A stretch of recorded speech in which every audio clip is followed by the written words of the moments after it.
찬양도 언제나 좋지만 오늘 더더욱 좋았습니다. 귀한 찬양 정말 감사드리고요. 우리 이중기 장로님 대표기도, 저는 이렇게 감사자가 이렇게 많이 나오는 대표기도 정말 오랜만에 들은 것 같고요. 여러분, 감사 많이 해서 손해볼 거 하나도 없습니다. 감사 크게 해서 손해볼 거 하나도 없습니다.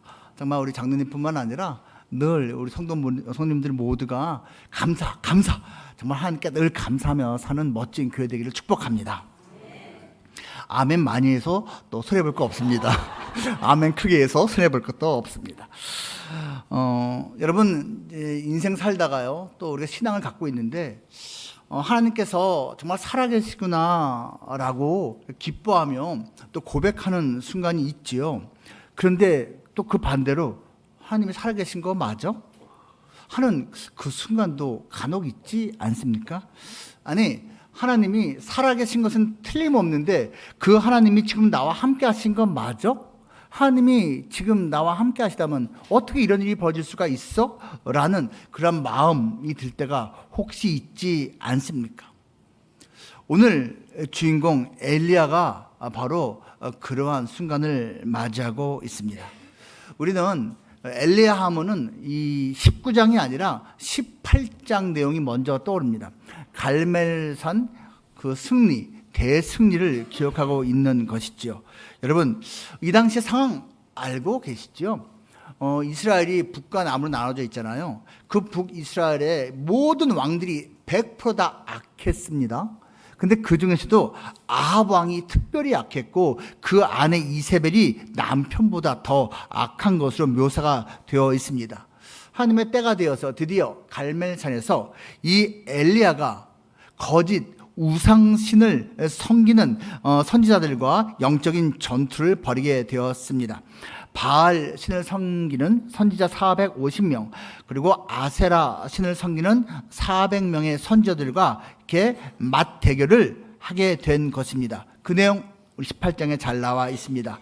18장 21절 말씀 보면요, 구경하러 나와 있는 수많은 백성들 앞에서 이 엘리야 선지자가 이렇게 말합니다. 너희가 언제까지 머뭇하려느냐? 여호와 하나님이 신이면 그를 따를 것이고 아세라 그리고 바알이 신이라면 그를 따를 것이니라. 골라라, 선택해라, 그렇게 말을 합니다. 그런데 이 백성들은 가만히 이러지도 못하고 저러지도 못하고 가만히 있었습니다.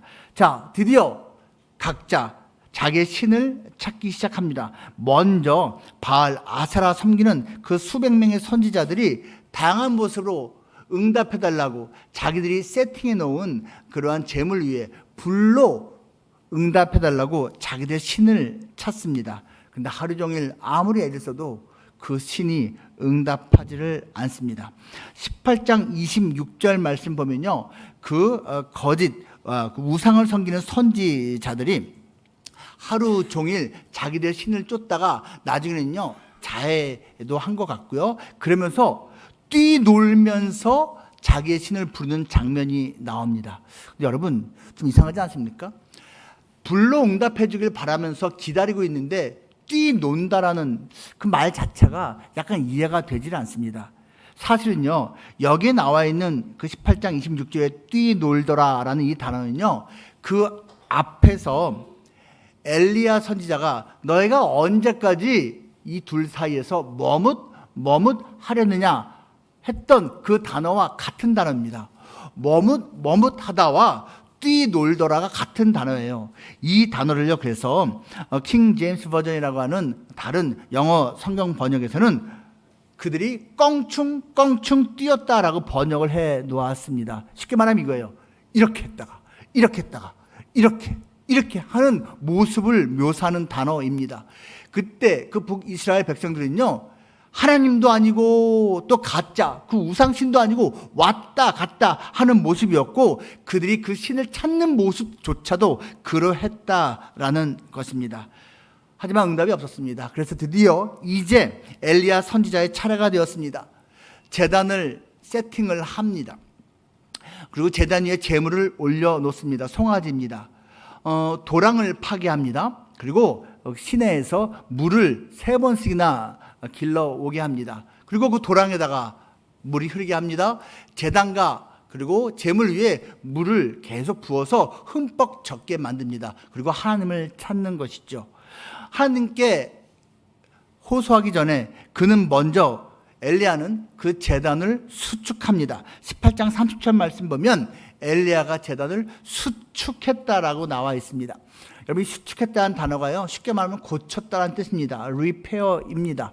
그런데 이 단어 히브리어 원어는요, 우리가 익숙히 알고 있는 라파라는 단어입니다. 여호와 라파 많이 들어보셨죠? 여호와가 치료한다, 여호와께서 고치신다 할 때 그 라파입니다. 이 엘리야는 먼저 하나님의 응답을 구하기 전에 제단, 하나님을 예배하는 제단부터 고쳤다라는 것입니다. 이게 순서가 맞는 거죠. 우리가 간구해서 하나님의 응답하심을 정말 간절히 바라고 있다면 그 전에 먼저 우리의 예배자로서의 모습을 회복시켜 놓아야 한다라는 것입니다. 이 엘리야가 그 하나님을 찾을 때, 주님 응답해 주십시오, 내가 하나님의 사람이라면 그것을 증거해 주시고 불로 응답하소서라고 기도했을 때 하나님께서 단박에 하늘로부터 불을 내려 주셨습니다. 그래서요, 그 제단 제물을 한 번에 불로 확 사르셨습니다. 구약 성경에서는요, 하늘에서 불이 내리는 것, 이것은 가시적으로 하나님께서 보여주시는 하나님의 임재의 상징입니다. 다양한 모습으로 하나님께서 함께 하심을 알려주시는데, 불이야말로 누구나 거부할 수 없는, 부인할 수 없는 확실한 하나님 임재의 상징인 것입니다. 성막 처음 만들었을 때 제단에 하나님의 불이 임했습니다. 성전 처음 만들었을 때 제단에 하나님의 불이 하늘로부터 임했습니다. 제단에 붙은 그 불은요, 1년 365일 꺼트리면 안 됐습니다. 그리고 그 불을 가져다가 성소 안에 있는 분향단에도 사용하는 그러한 하나님의 불이었습니다. 기드온을 하나님께서 콜링 하실 때, 그리고 삼손 부모에게 삼손이 잉태되고 태어날 것을 알려주실 때도 하나님은 불로서 보여주셨습니다. 그뿐입니까? 구약의 마지막이요, 신약의 시작이라고 할 수 있는 그 사도행전에서 하나님께서는 불로 그 모여있는 교회 공동체에게 임하셨습니다. 예수님의 명령을 받들어서 흩어지지 아니하고 한 곳에 모여서 기도하고 있던 성도들에게 성령이 임했는데 불의 혀 같은 것이 보였다라고 되어 있습니다. 그리고 물론 바람 소리 같은 것도 들렸지요. 성령께서, 하나님께서 임하셨다라는 것을 가시적으로 그때도 보여주신 것입니다. 눈으로 보이니까, 하나님의 임재가 눈으로 보이니까 거기 있는 모든 사람들이 부인할 수가 없었어요. 그러니까 거기에 있던 그 이스라엘 백성들이 더 이상 고민할 필요가 없잖아요. 여호와 하나님이 진짜 신이다라는 것을 알 수밖에 없잖아요. 그들은 어떻게 했습니까? 거짓 선지자들 그 수백 명을 모두 죽였습니다. 제거했습니다. 영적 갱신이 일어나기 시작했습니다. 그들은 외칩니다. 18장 39절, 여호와 그가 하나님이다. 바알이 아니다, 아세라가 아니다, 응답도 못하는 신이 무슨 신이냐, 저 여호와 하나님이 진짜 하나님이다고 그들은 외칩니다. 하나님을 비로소 하나님으로 인정하게 된 것입니다. 제가 3주 전에 사사기 17장 말씀으로 메시지를 전했습니다. 거기 한 집안이 나옵니다. 미가라는 사람 집안인데, 이 집안 사람들은요, 짝퉁 신앙, 유사품 신앙을 가진 사람들이었습니다. 그들은요, 죄를 죄로 여기지 않았어요. 하나님을 하나님으로 여기지 않았습니다. 은혜를 은혜로 여기지 않았습니다. 그와 비슷한 신앙이 이 당시에 북이스라엘 사람들 가운데 퍼져 있었는데, 이제 확실하게 누가 하나님인지를 알게 되었다라는 것입니다. 그뿐이 아닙니다. 3년 만에 큰 비가 그 땅에 내렸습니다. 오랜 고통을 주던 가뭄이 해갈된 것입니다. 제단이 라파되고 예배가 먼저 회복되고 영적으로 갱신되자 우리 인생의 힘든 것들이 드디어 회복이 되기 시작한 것입니다.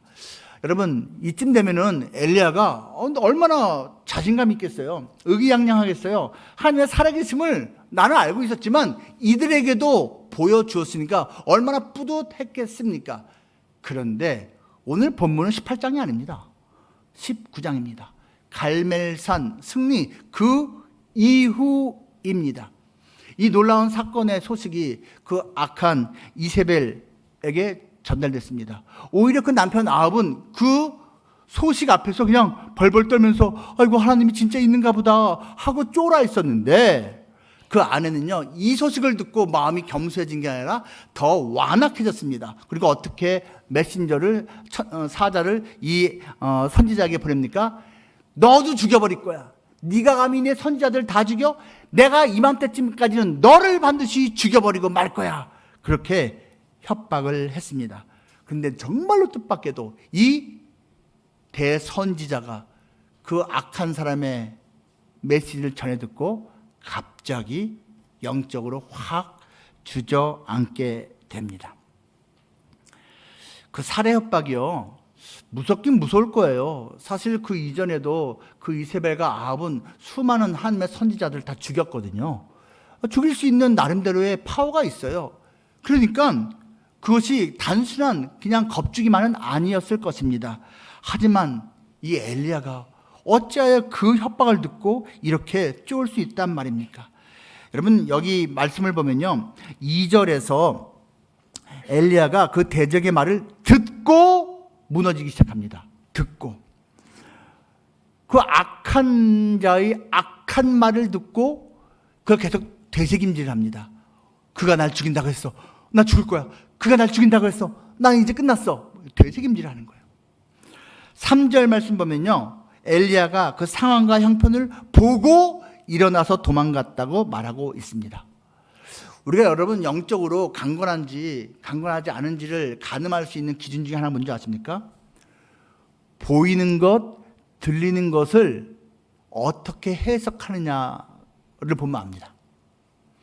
이 영적으로요 무너져 있고 영적으로 건강을 잃기 시작하면요, 보고 듣는 것이 부정적으로 악하게 하나님이 기뻐하지 않는 쪽으로 해석이 됩니다.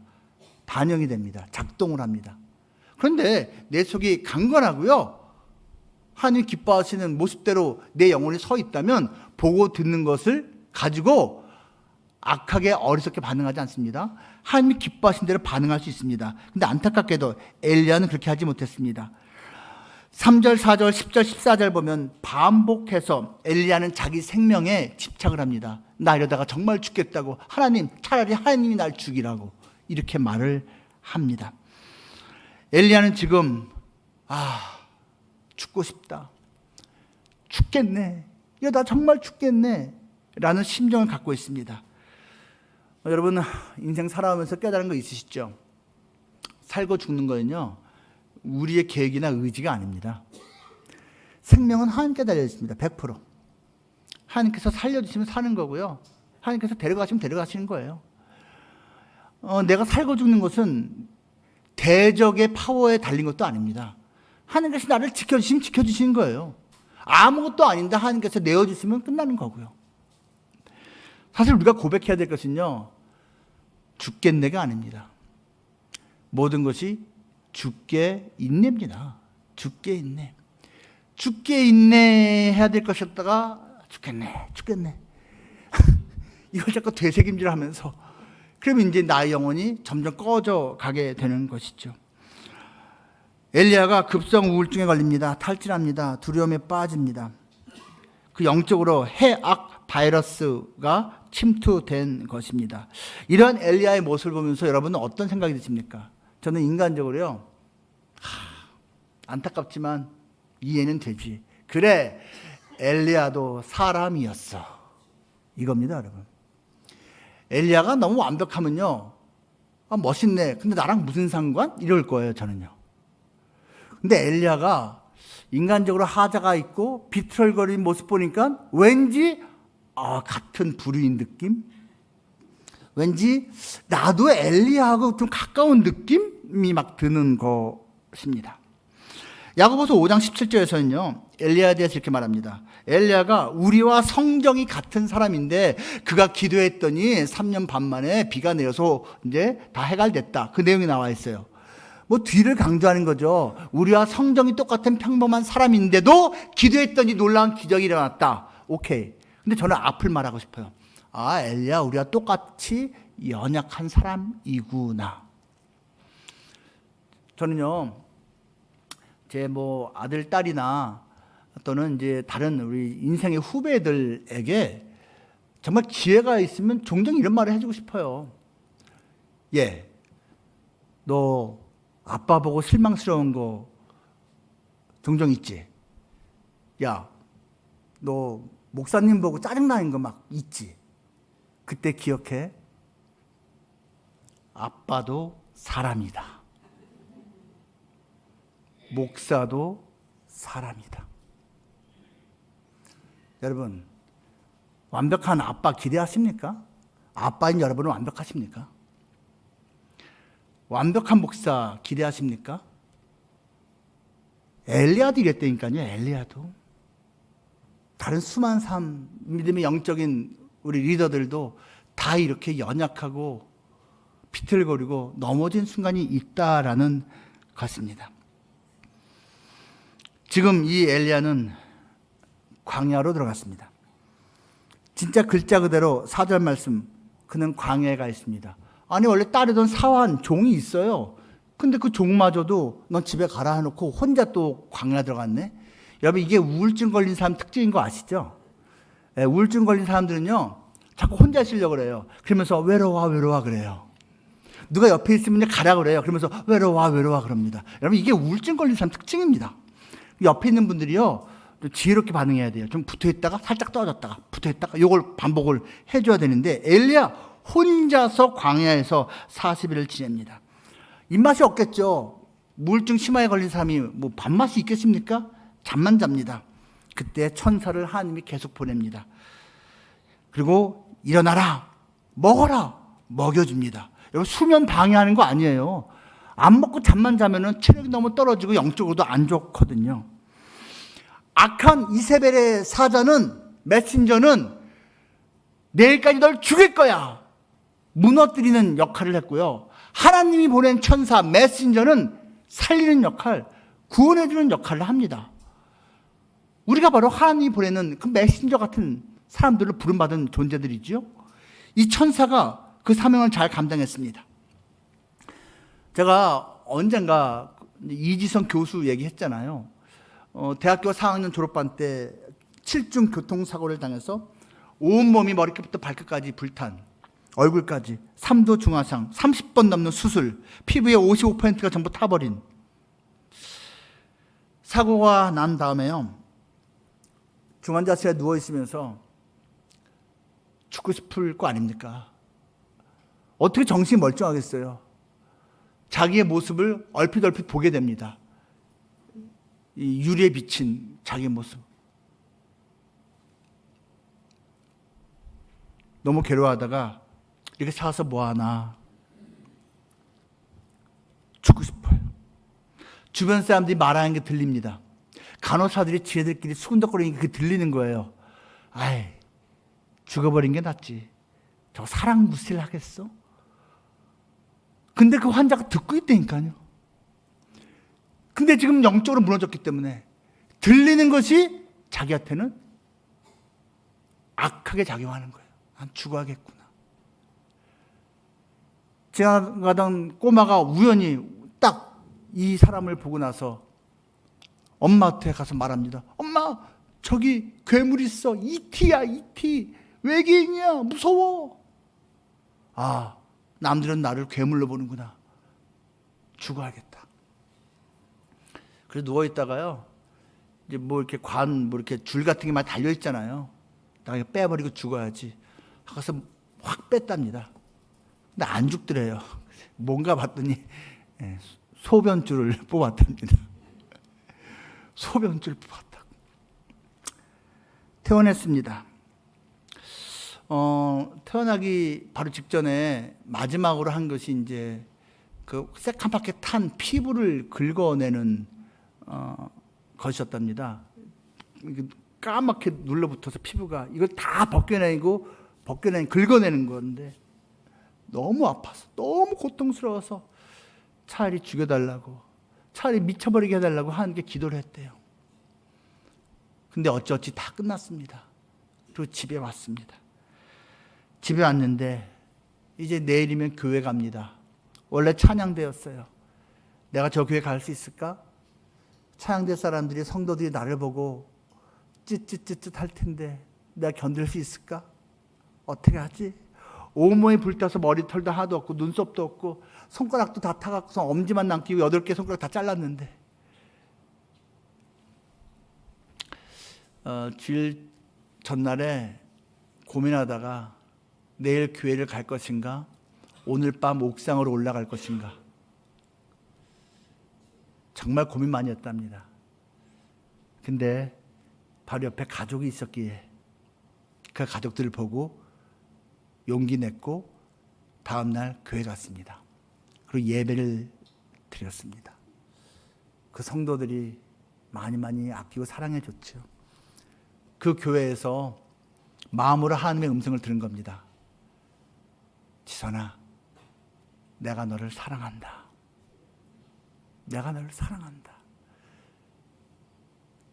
그래서 이분이 쓴 그 베스트셀러 책 이름이 지선아 사랑해입니다. 그분은 쉽지 않은 기간 동안 광야에서 지냈습니다. 그리고 그 광야 생활을 이겨냈습니다. 지금은 자기 모교에서 교수 생활을 하고 있지요.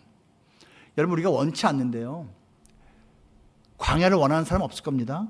근데 자기 잘못이든 또는 어떤 하나님의 계획과 뜻이 있어서든 광야를 우리는 반드시 통과하게 되어 있습니다. 한 번 아니라 몇 번을 통과한 사람도 있습니다. 짧게 아니라 길게 한 사람도 있습니다. 근데 예외가 없습니다. 도대체 하나님 우리에게 왜 광야를 허락하시는 걸까요? 이 광야라는 단어는요, 성경 히브리어로 미드바르라고 합니다. 미드바르. 이 단어에 형제 단어가 있습니다. 다바르입니다. 발음 비슷하죠? 다바르는 말하다라는 뜻입니다. 그리고 한 가지 더 형제 단어가 있습니다. 디바르입니다. 이 디바르는요, 지성소입니다. 여러분, 지성소가 뭔지 아시죠? 성전이 있으면요, 바깥 마당에는 커다란 번제단이 있어요. 거기서 제사를 지내는 거죠. 그리고 이 성소 안으로 들어오기 전에 큰 대야, 물두멍이 있어요. 바다라고 불렸습니다. 손 닦는 겁니다. 이렇게 피 묻은 걸 닦는 겁니다. 성소 안으로 들어오면 성소의 바깥 부분을 외소라고 합니다. 바깥 성소라는 뜻입니다. 거기에는 분향단이 있고 떡 12덩어리가 쌓여져 있는 진설병이 있고 그리고 이제 금으로 만든 촛대가 있습니다. 그리고 좀 더 안으로 들어가면 커튼, 휘장이 있고 휘장 안쪽에는 딱 하나의 기물이 있습니다. 그게 율법궤입니다. 거기를 율법궤가 있는 곳을 내소, 안에 있는 성소, 내소라고 합니다. 다른 말로 지성소입니다. 그 내소에 뭐가 있다고요? 율법궤가 있습니다. 궤 안에 율법, 하나님 말씀이 있습니다. 지금 이 내소라는 단어와 말하다라는 단어와 광야라는 단어가 형제 단어입니다. 무슨 말이에요? 광야에서 하나님이 말했습니다. 광야에 있을 때 하나님 말씀이 들립니다. 평소에는요, 하나님 말씀 잘 안 들려요. 내 생각이 워낙 많아서, 세상의 말들이 워낙 많아서 분주해서 안 들립니다. 다 흩어 지나가는 거예요. 근데 광야에서는요, 하나님 말씀이 들립니다. 광야에 가서 하나님 말씀을 들을 수 있는 기회를 얻게 되는 건데 스스로 광야 나간 사람이 없다니까요. 그래서 하나님께서는 때로 하나님이 사랑하는 자는 광야로 보냈습니다. 그래서 말씀하십니다. 네가 내 말을 안 들은 지 오래됐잖아. 그래서 내가 너와 대화하고 싶어서 너를 광야로 보낸다 하시는 겁니다. 광야 영성, 여러분 사모하는 마음이 있습니까? 광야는 내일이 보장되지 않습니다. 의지할 것이 없습니다. 바깥으로 자랑할 것도 없습니다. 봐준 사람도 없는데 뭘 외모를 꾸밉니까? 그리고 풍성하지 않습니다. 항상 부족합니다. 그런데 이 광야 영성을 가진 사람은 하나님의 사람으로 존귀하게 쓰임받습니다. 다윗, 광야에 훈련받았습니다. 세례 요한, 예수님 40일 동안 자발적으로 광야에서 금식기도 하였습니다. 바울도 예수 그리스도를 만난 다음에 처음 한 것이 3년 동안 아라비아 광야에 가서 하나님과 독대하는 것이었습니다. 그런데 이렇지 못한 사람들은 정반대의 영성만을 사모합니다. 광야 영성의 반대는 왕궁 영성입니다.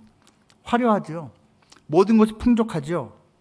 모든 것이 보장되어 있죠. 남들한테 보여주고 싶은 것들이 많죠. 외형을 꾸며야 되니까요.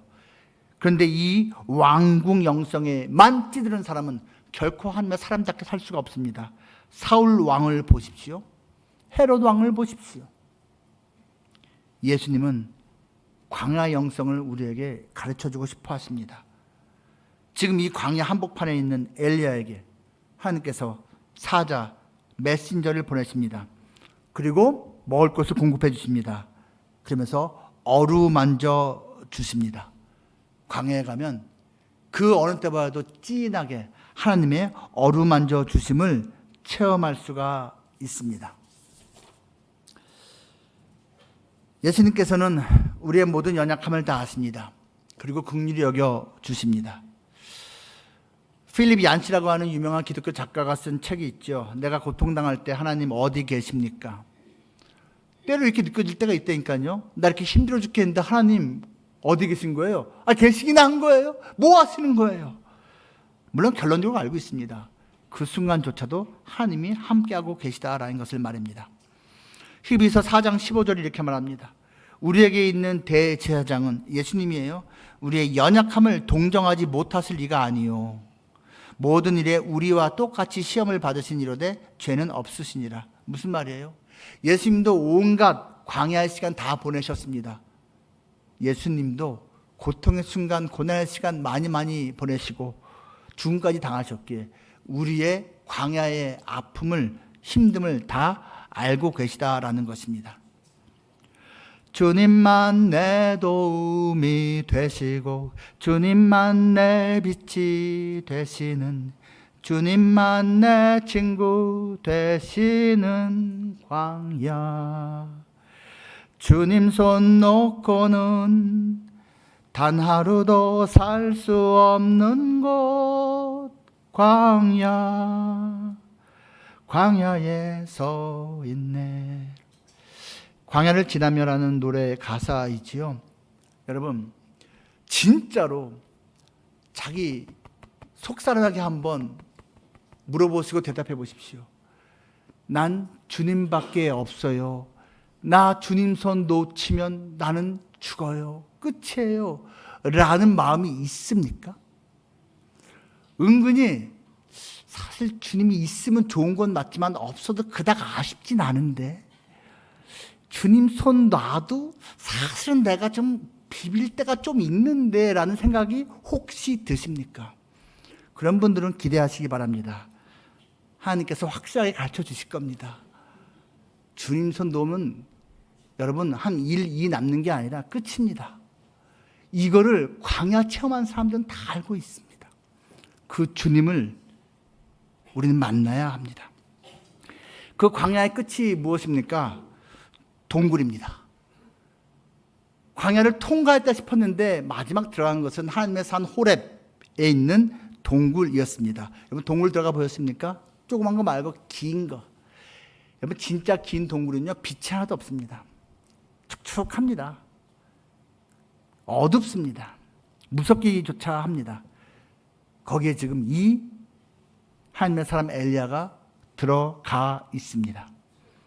근데 우리는 알고 있습니다. 여러분, 하나님이 빛 가운데서만 우리와 함께 하십니까? 아니요. 하나님은요, 어둠 가운데서도 우리와 함께 하십니다. 동굴 속에서도 우리와 함께 하신다라는 것입니다. 사실 엘리야는요, 하나님의 놀라운 능력을 체험한 사람이기 때문에 그곳에 가서 하나님이 자기와 변함없이 함께 하신다는 것을 다시 한번 가시적으로 확인하고 싶어 했던 것 같습니다. 그래서 큰 바람 하나님께서 보여주셨고요. 하나님께서 지진 경험하게 해주셨고요. 불도 보여주셨습니다. 이 산에서. 근데 그 가운데 하나님이 없다라고 말했습니다. 근데 오히려 잠잠히 하나님의 음성이 들립니다. 세미한 소리가 그 동굴 입구에서 들립니다. 이 하나님께서 엘리야에게 말씀하십니다. 나가서 여호와 앞에서 산에 서라. 나가서 서라. 그리고 말씀하십니다. 엘리야야, 네가 어찌하여 여기에 있느냐. 그 음성을 듣고 엘리야가 주저리 대답을 합니다. 제가요 죽을 뻔했고요. 그 여자 때문에요. 제가 정말 살고 싶지 않아서 어쩌고저쩌고 말을 합니다. 근데 하나님께서요, 엘리야야, 내가 너한테 새로운 사명을 준다. 점프를 합니다. 그냥 뭐 설명을 안 해요, 그냥.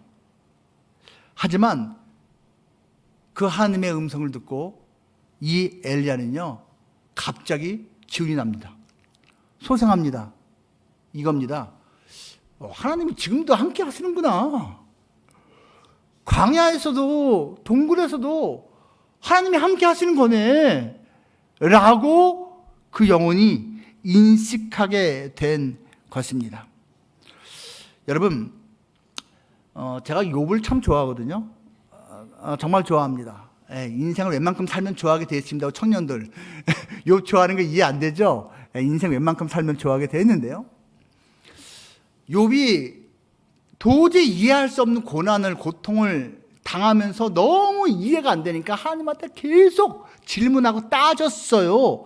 하나님이 계신 거 안 되니까요. 근데 왜 나타나지 않는 거예요? 대답을 해보시라니까요. 왜 그동안 답 잘하시더니 이제는 왜 가만히 계세요? 왜 침묵하세요? 이게 계속 나오는 겁니다. 근데 나중에 때가 되었을 때 하나님이 정말 나타나서 답 주세요. 어떤 답을 주세요?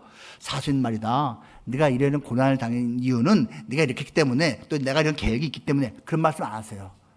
이렇게 하십니다. 욥, 지금 네가 나한테 계속 떽떽거리는데, 내가 이 세상을 만들 때 너 있었니? 내가 세상을 이렇게 운행할 때 너 보았니? 이 우주 만물을 다스리는 그 원리를, 법칙을 네가 이해하겠니? 세상에서 벌어지는 일, 너에게 벌어지는 일을 내가 설명한다고 해서 네가 다 이해할 수 있겠니? 여러분, 우리가 광야를 지나고 동굴 속에 들어가는 순간이 있는데, 그거 하나님이 일일이 다 설명을 해주시면 참 좋겠는데 설명해 주지 않을 때가 참 많아요. 근데 하나님이 기대하신 게 뭔지 아세요? 이해 안 돼도 나를 신뢰하면 안 되겠니? 여러분, 사랑은요, 이해하기 때문에 받아들인 게 아니고요, 신뢰하기 때문에 받아들인 겁니다. 그게 사랑이에요. 하나님이 우리에게 기대하시는 사랑이 있어요. 내가 널 사랑하는데 너도 날 사랑하면 좋겠어. 근데 이 사랑은 이해할 때 되는 게 아니고 신뢰할 때 되는 거야. 욥은 자기가 왜 고난당했는지 답을 못 들었는데도요, 하나님, 회복됩니다. 그리고 엘리야도 마찬가지입니다. 침묵하시는 하나님, 그게 나를 떠났다는 뜻이 아닙니다. 내 곁에 계시지만 뜻이 있어서 침묵하시는 하나님이 있습니다. 제가요, 중학교 2학년 때 아침에 등교 준비를 하다가 실수로 제 욕실에서 뒤로 넘어진 적이 있습니다. 그냥 미끄러져서 벌러덩 뒤로 넘어졌는데, 그냥 바닥에 이렇게 찧었으면 뭐 뇌출혈 같은 게 이제 뇌진탕 일어났겠죠. 근데 넘어질 때 뭐에 탁 부딪혔어요. 그게 세탁기 모서리였습니다. 나중에 보니까 그 세탁기가 플라스틱으로 커버가 되어 있었는데 모서리 찧어서 그 모서리가 깨졌더라고요. 그러면서 제 머리에 있는 대동맥이 끊어졌습니다. 순간적으로 정신이 잃었었고요. 그리고서 이제 이렇게 해서 실려가지고선 응급실로 실려갔습니다. 피는 제 어머니가 나중에 묘사할 때 보니까 머리에서 피가 흐르는 게 아니라 그 분수처럼 퐁퐁퐁퐁퐁 머리가 피가 나고 있었다고 묘사를 하셨습니다. 그 새벽 시간이었어요. 6시 몇 분이었습니다. 자, 병원 응급실에 갔습니다. 무슨 일이 벌어질 것 같습니까? 의사들이 다 달려듭니다. 큰일 났다. 그 저를 갖다가 잡고 이거 혈관을 이어야 될 거 아닙니까? 나중에 들은 건데 마취를 안 했습니다. 그리고선 이거 있는 수술을 했습니다. 그때 뭐 어쩌고 이제 마취를 하면 나중에 후유증이 있을 수도 있고 그래서 고통스럽겠지만 그냥 하는 게 좋겠다라고 어떻게 해서 얘기가 됐나 봐요. 제가 지금도 기억나는데요. 이렇게 저를 뉘어놓고요. 뉘었나? 엎었나? 이렇게 해놓고 6명, 8명이 제 사지, 목을 다 잡고 누군가가 이걸 꿰매고 꼬매는데 저는 아파 죽는 줄 알았습니다. 미칠 것 같았어요. 너무 괴로웠어요. 그때 제 입에서 온갖 욕이 다 나왔습니다. 야, 이 XX 의사 XX야. 야, 이 CXX야. 네가 뭔데 날 얼마나 욕을 많이 하는지 그들은 잘못한 것도 없이 나를 살려주고 있는데 욕을 먹으면서 이걸. 근데요, 그때 제가 너무 아프니까 눈 막 울면서 아빠를 찾았어요. 아빠가 저를 얻고 오셨거든요. 근데 아빠가 저기 제 수술하는 그 수술실 저쪽에 서 계신 거예요. 아빠를 찾았어요. 나 너무 아프다고. 이 사람들 다 치우고 나 좀 아프지 않게 달라고. 왜 놔두고 있냐고. 왜 지켜만 보고 있냐고. 제가 막 소리쳐. 아빠 왜 지켜만 보고 있어. 나 죽겠어. 그랬어요. 근데 제가 어느 순간 그 욕하던 것, 소리 벅벅 지던 것을 딱 멈췄습니다. 어느 순간 멈춘 줄 아십니까?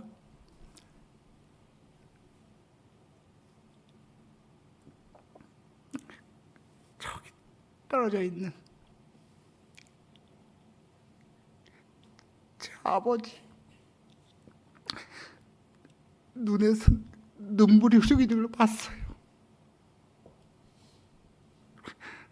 아버지가 같이 아파하고 계신 걸 봤어요. 그 눈물, 아버지 그 눈물 보고 제가 소리 퍽퍽 지르는 거 딱 멈췄어요. 아버지가 내 아픈 순간에 함께하고 있었고 같이 아파하고 있었어요. 그래서 나를 위해서 그 고통의 순간을 침묵하고 계셨어요. 수술 잘 됐고요. 여지껏 멀쩡하게 잘 살고 있어요. 여러분, 우리가요 침묵하시는 하나님 때문에 답답할 때 정말 많습니다. 원망스러울 때 참 많습니다. 근데 침묵하는 것이 하나님이 날 버린 게 아니에요. 하나님이 떠난 게 아닙니다. 여전히 함께 하십니다. 그리고 나의 아픔 같이 아파하고 계신 겁니다. 지금 이 엘리야가 그걸 느낀 거예요. 하나님이 여전히 나와 함께하고 계시구나. 이 어두움 속에서도, 이 광야에서도 이렇게 찐따같이 못난 모습 보이는 이 상황에도 나와 여전히 함께 하시는구나 라는 것을 안 겁니다. 그러고 나서 다시 용기를 낼 수 있었고 인생 두 번째 사역을 본격적으로 그 이후에 하게 된 것입니다. 우리는 승리의 장소에서만 하나님을 체험한 게 아닙니다. 광야에서도 여전히 하나님 함께 하십니다. 동굴에서도 여전히 하나님 함께 하십니다. 임마누엘 하나님은 어느 순간에도 우리를 떠나지 아니하십니다. 임마누엘은 예수님의 또 다른 이름입니다. 엘리야는 갈멜산에서 승리를 맛보았습니다. 예수님은 갈보리산에서 십자가에서 죽음을 맞아들이시면서 승리하셨습니다. 엘리야는 40일 동안 광야를 통과했습니다. 예수님은 40일 동안 스스로 광야에서 금식하시면서 지내셨습니다. 엘리야는 그 동굴에 있었습니다. 그리고 하나님께서 나오라 하고 나갔습니다. 예수님은 죽은 후에 동굴 무덤에서 사흘 동안 있었습니다. 그리고 스스로 부활하셔서 그 빛으로 나아오셨습니다. 엘리야는 죽음을 두려워했습니다. 근데 하나님께서는 참 재미있으신 분이십니다. 그렇게 자기 목숨 걸고 벌벌 떨던 엘리야 죽이지 아니하시고 그냥 곧바로 하늘로 데려가셨습니다. 죽음을 피하도록 하셨습니다. 너 그렇게 죽는 거 두려워? 그래, 데려갈게. 근데 예수님도 두려움을 가지셨지만 죽음에 대해서 그 예수님은 그 죽음을 받아들이셨습니다. 그리고 부활하셨습니다. 1988년 8월 올림픽 시즌이기도 하고요. 저는 그달 26일에 군대를 갔습니다. 한 달 전부터 머리를 빡빡 밀고 다녔습니다. 미리 마음의 준비하려고. 근데 마음의 준비가 잘 안 되더라고요. 저만 좀 겁을 먹었는지 모르지만 군대 가는 게 마음이 좀 무거웠습니다. 다치면 어떡하지? 힘들 텐데. 사고 나서 죽는 사람도 있다는데. 막 그러면서 마음이 좀 가라앉은 상태로 제가 몇 주를 지낸 것 같습니다. 근데 어느 날 꿈을 꿨습니다. 제 방에 자고 있는데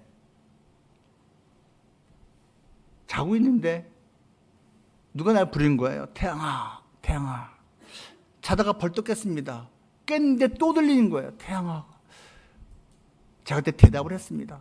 예수님? 이렇게 대답을 했습니다. 어제 성경에서 많이 본 것 같죠? 예, 예수님? 맞다. 내가 예수다. 태양아, 겁먹지 마라. 두려워하지 마라. 내가 너와 항상 함께 할 것이다. 걱정하지 마라. 그래요? 진짜 예수님? 고맙습니다.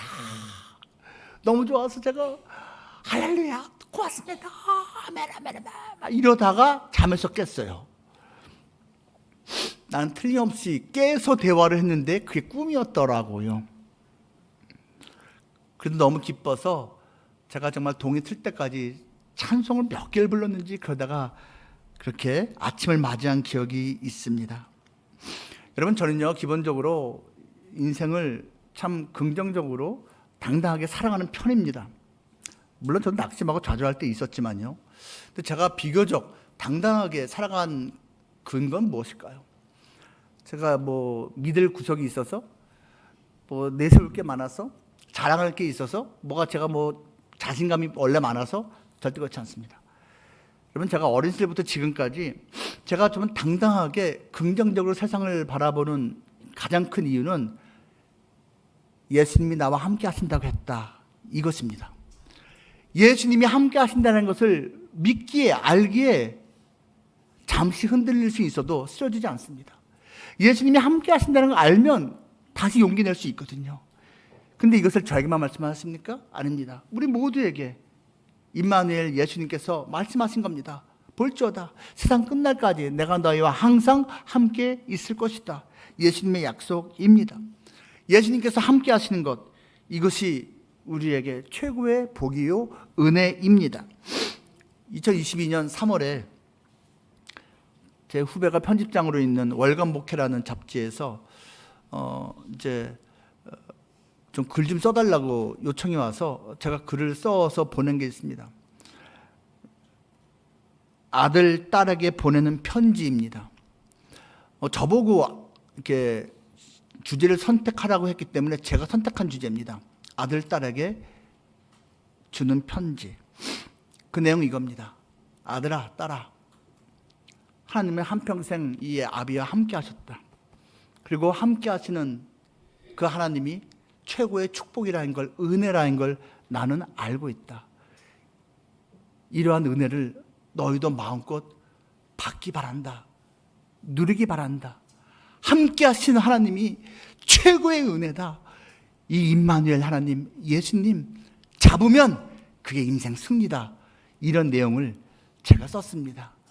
저는 이미 유언서 써놓은 겁니다. 그게 제 유언입니다. 여러분, 하나님께서 우리에게 주신 최고의 축복은 함께 하심 그 자체입니다.